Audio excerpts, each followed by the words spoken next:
Saat kita merenungkan firman Tuhan, maka roh kita mencari petunjuk dari Tuhan Bapa kita. Saat kita merenungkan firman Tuhan, saat itulah frekuensi hati kita terhubung dengan frekuensi hati Tuhan, sumber kebenaran. Dan petunjuk yang didapat roh kita dari kebenaran firman Tuhan akan mengajar kita, menyatakan kesalahan kita, memperbaiki kelakuan kita, dan mendidik kita dalam kebenaran. Kalau setiap hari kita belajar firman Tuhan, maka kita dijagai untuk selalu berada dalam kehendak-Nya.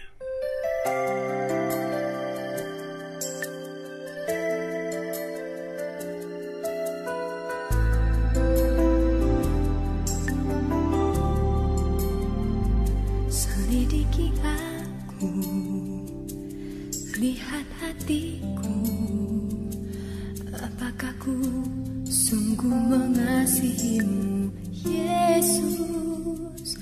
Kau yang Maha Tahu dan menilai hidupku, tak ada yang tersembunyi bagimu.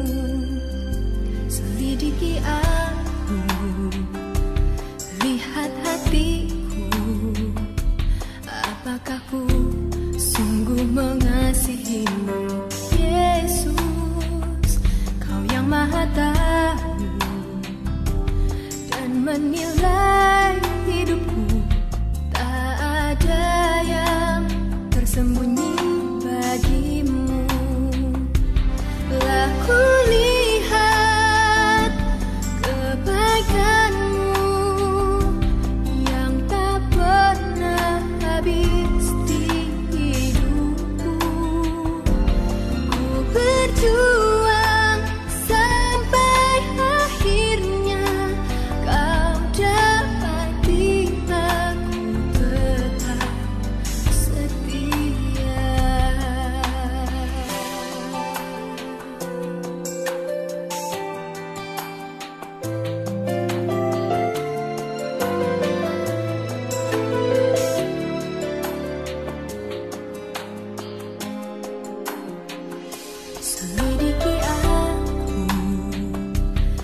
Amsal 3 ayat 5 dan 6. Percayalah kepada Tuhan dengan segenap hatimu, dan janganlah bersandar kepada pengertianmu sendiri.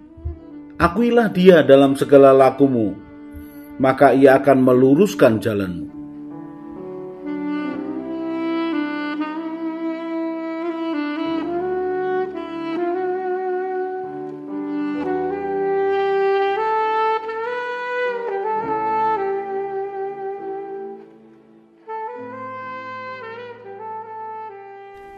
Kalau Tuhan mengirimkan di dalam hidup kita orang-orang yang mau mengajar, menegur kita, kalau Tuhan mempertemukan kita dengan orang-orang yang takut akan Tuhan dan dengan murni menyampaikan firman pesan Tuhan, itu merupakan anugerah yang luar biasa. Karena orang-orang yang seperti ini dikirim Tuhan untuk menjaga hidup kita. Bersyukurlah kita ketika kita ini masih mau menjaga hati kita dan menerima teguran. Karena kalau kita ini sudah tidak mau mendengarkan teguran, maka itu merupakan awal dari kejatuhan kita. Ketika orang tidak mau menerima teguran, maka hatinya menjadi sombong, dia menutup hatinya atas koreksi dari orang lain, dia tidak mengarahkan hatinya kepada Tuhan, kemudian mulai tinggi hati, merasa hebat. Apalagi kalau seseorang itu mencapai akan keberhasilan yang diakui oleh banyak orang, maka bertambah banyaknya keberhasilannya, maka dia harus menambahkan akan kerendahan hatinya di hadapan Tuhan. Semakin berhasil, harus semakin merendahkan hati di hadapan Tuhan, supaya tidak ada kesombongan. Kali ini kita akan belajar dari raja yang bernama Uzia. 2 Tawarik pasal yang ke-26 ayat yang pertama.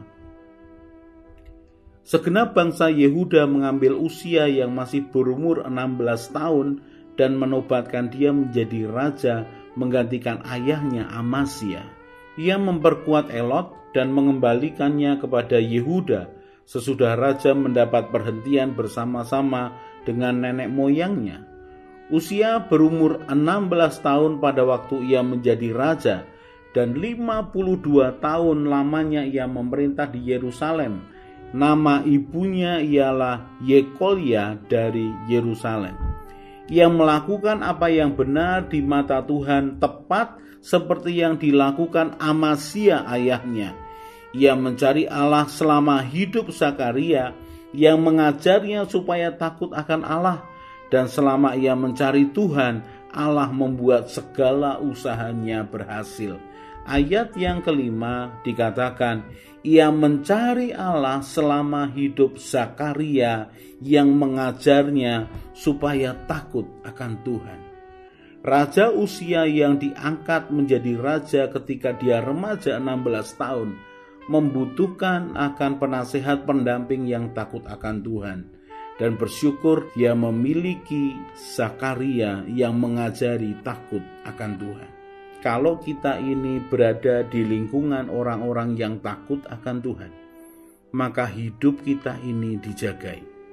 Dan orang-orang yang takut akan Tuhan ini akan sharing tentang hidupnya, akan sharing tentang pengalamannya dengan Tuhan. Orang-orang yang takut akan Tuhan ini akan membagikan pengalamannya dengan Tuhan kepada kita. Maka kita ini akan dibawa mengenal Tuhan yang besar, Tuhan yang penuh kasih, Tuhan yang kasih setia kepada umatnya. Tuhan membuat segala usaha Raja Uzia ini berhasil. Selama dia mencari Tuhan, maka Tuhan membuat segala usahanya berhasil. Dan Raja Uzia ini dikenal, dihormati oleh raja-raja sekitarnya. Dia berperang melawan orang Filistin, membongkar tembok Gad, Yabne, dan Asdod, mendirikan kota-kota di sekitar Asdod dan lainnya di wilayah orang-orang Filistin. Ayat yang ke-7 dari 2 Tawarik pasal yang ke-26. Allah menolongnya terhadap orang Filistin dan terhadap orang Arab yang tinggal di Gur Baal dan terhadap orang Meunim.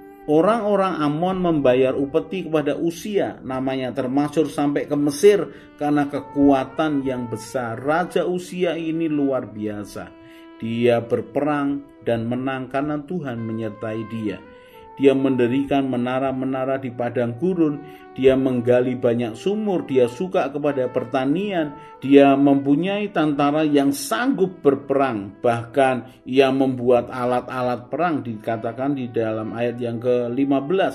Ia membuat juga di Yerusalem alat-alat perang, ciptaan seorang ahli yang dapat menembakkan anak panah dan batu besar untuk ditempatkan di atas menara-menara dan penjuru-penjuru. Nama raja itu termasyhur sampai ke negeri-negeri yang jauh karena ia ditolong dengan ajaib sehingga menjadi kuat. Orang yang mengandalkan Tuhan akan menerima pertolongan yang ajaib daripada Tuhan. Tetapi perhatikan, ketika dia mulai berubah setia kepada Tuhan, maka Tuhan melawannya, Tuhan meninggalkannya. Ayat yang ke-16.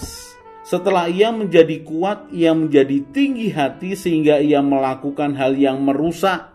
Ia berubah setia kepada Tuhan Allahnya dan memasuki bait Tuhan untuk membakar ukupan di atas mezbah pembakaran ukupan. Tetapi Imam Asarya mengikutinya dari belakang bersama-sama 80 imam Tuhan, orang-orang yang tegas. Mereka berdiri di depan Raja Uzia dan berkata kepadanya, "Hai Uzia," imam-imam yang berani. Dia tidak mengatakan, "Hai Raja Uzia." Mengapa? Karena Raja Uzia sudah melewati akan batas kewenangannya. Dia menganggap dia berhak untuk membakar ukupan di rumah Tuhan.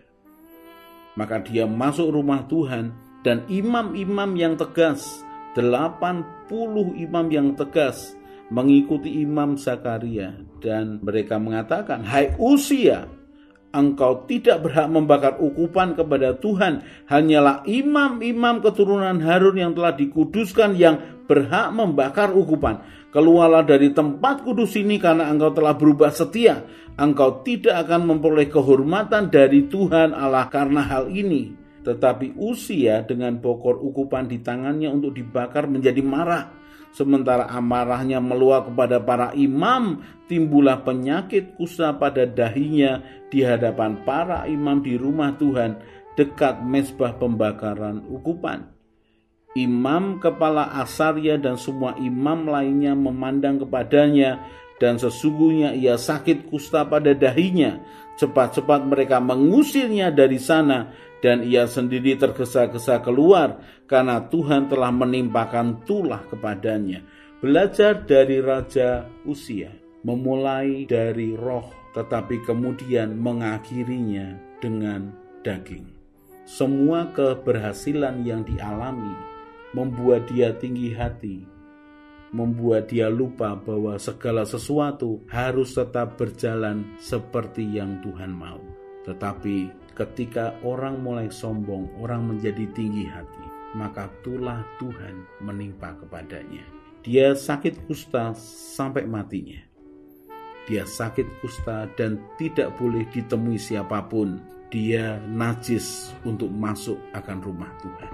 Belajar apa dari Raja Uzia? Sekali lagi, mari andalkan Tuhan, mari cari Tuhan. Mari biarkan ada orang-orang yang menegur kita dengan kebenaran firman Tuhan yang murni, supaya menjagai hati kita. Dan tetap hati kita mengandalkan Tuhan, tetap mengikuti akan aturannya, hukum-hukumnya, apapun yang sudah ditetapkan Tuhan kepada umatnya, umat yang dikasihinya.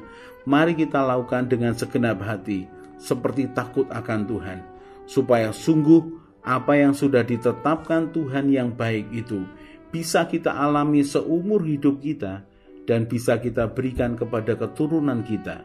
Kita memberikan yang baik kepada keturunan kita, kepada anak cucu kita, yaitu takut akan Tuhan dan berharap kepadanya selalu.